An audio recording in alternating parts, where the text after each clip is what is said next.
siang Ibu dan teman-teman semuanya. Pertama-tama marilah kita panjatkan puji syukur atas kehadiran Allah Subhanahu wa taala yang mana pada siang hari ini kita masih bisa berkumpul di kelas ini dalam membahas materi keterampilan menulis.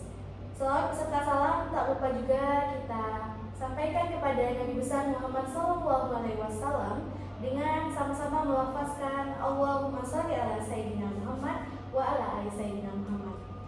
Yang terhormat Ibu Yulianti Rashid selaku dosen pengampu mata kuliah keterampilan menulis.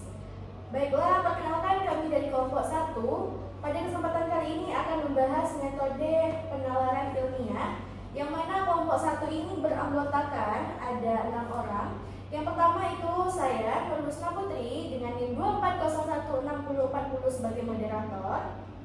Dan saya Jessica Putri dengan NIM 24016069. Dan saya Cecilia Prabaningsi dengan NIM 24016054. Dan saya Asyifa Faraila dengan NIM 24016070. Saya Kafia Ramadhani dengan NIM 24016043. Saya Dela Febrina dengan NIM 24016072. Nah, baiklah. Pada kesempatan kali ini, yang pertama kita akan membahas tentang pengertian metode atau penalaran yang mana akan disampaikan oleh Jessica. Kepada Jessica dipersilahkan.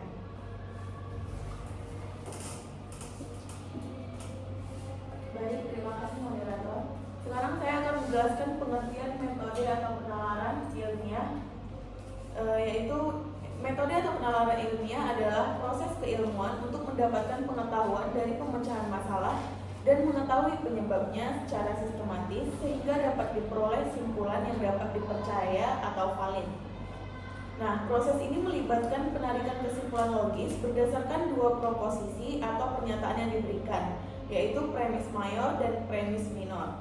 Premis mayor menyajikan pernyataan umum yang berlaku untuk semua anggota kategori tertentu, sementara premis minor mengaitkan subjek spesifik dengan kategori yang sama. Sekian penjelasan pengertian dari saya kembalikan ke moderator.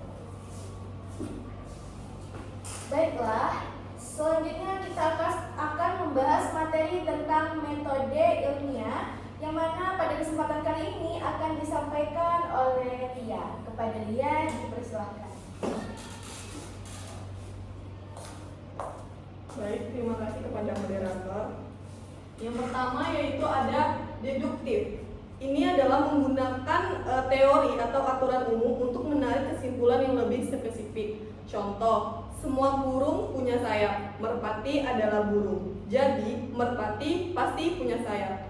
Dan yang kedua ada induktif, menyusun teori berdasarkan data spesifik. Mengamati banyak kejadian kecil lalu membuat kesimpulan umum. Contoh, setiap pagi matahari selalu terbit di timur, maka bisa disimpulkan bahwa matahari memang selalu terbit di timur.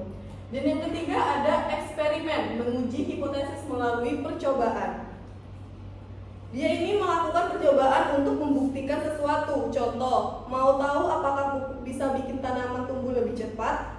Tanam 2 tanaman, 1 pakai pupuk, 1 tanpa pupuk. Setelah beberapa minggu, lihat perbedaannya. Dan yang terakhir yaitu kuantitatif, menggunakan data, numerik, dan statistik.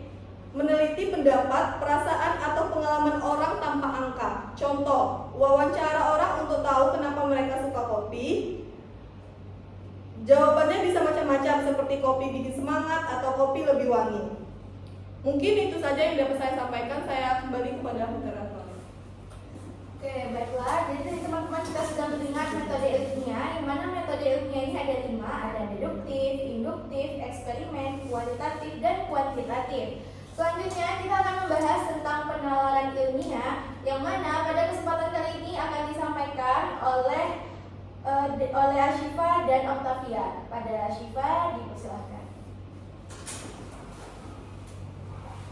Baik, terima kasih kepada moderator. Selanjutnya saya akan membahas terkait penalaran ilmiah. Nah, penalaran ilmiah ini ada 3. Yang pertama ada deduktif. Penalaran deduktif ini adalah penalaran yang dimulai dengan menyusun hipotesis atau asumsi umum yang kemudian diuji melalui observasi atau pengumpulan data khusus. Contohnya, jika semua manusia adalah makhluk mortal dan Siti adalah manusia, maka Siti juga makhluk mortal. Yang kedua ada penalaran induktif. Maksudnya, penalaran ini melibatkan pengamatan atau pengumpulan data spesifik yang kemudian digunakan untuk membuat generalisasi atau hipotesis umum. Contohnya, dari pengamatan bahwa semua kucing yang dilihat memiliki bulu, seseorang dapat membuat generalisasi bahwa semua kucing memiliki bulu. Sekian dari saya. Selanjutnya akan disampaikan oleh teman saya, Tia. Saya akan melanjutkan materi yang sudah disampaikan oleh Syifa tadi mengenai jenis penalaran ilmiah. Yang ketiga yaitu adanya penalaran abduktif. Nah, penalaran abduktif ini melibatkan pembuatan asumsi atau penjelasan yang paling masuk akal berdasarkan bukti yang tersedia atau pengamatan yang dapat diamati. Contohnya seperti, jika lantai basah, mungkin saja hujan sudah turun. Jadi, dapat disimpulkan bahwa hujan adalah kemungkinan penyebab dari basahnya lantai tersebut. Dan selanjutnya terdapat penalaran analogi. Penalaran ini mengacu pada penggunaan kesamaan atau perbandingan antara situasi, objek, atau fenomena yang berbeda untuk menghasilkan kesimpulan atau membuat inferensi. Contohnya, jika satu orang memiliki masalah dengan ilmu pengetahuan, maka dapat disimpulkan bahwa orang tersebut mungkin memiliki kesulitan dengan mata pelajaran yang memerlukan pemahaman yang abstrak. Demikian dari saya kembalikan kepada moderator. Nah, baiklah, selanjutnya kita akan membahas materi tentang penerapan metode penalaran ilmiah yang mana akan disampaikan oleh Dela. Kepada Dela dipersilakan. Baik, terima kasih moderator. Selanjutnya saya akan menyampaikan penerapan metode penalaran ilmiah, yaitu metode ilmiah diterapkan dalam berbagai bidang untuk memperoleh pengetahuan yang akurat dan sistematis. Menurut Karl Popper tahun 1959, metode ilmiah harus bersifat falsifiable, artinya suatu hipotesis itu harus bisa diuji dan dibuktikan benar atau salah. Kemudian proses penerapannya melibatkan langkah-langkah seperti observasi, perumusan masalah, hipotesis, eksperimen, analisis data, kesimpulan, serta publikasi hasil.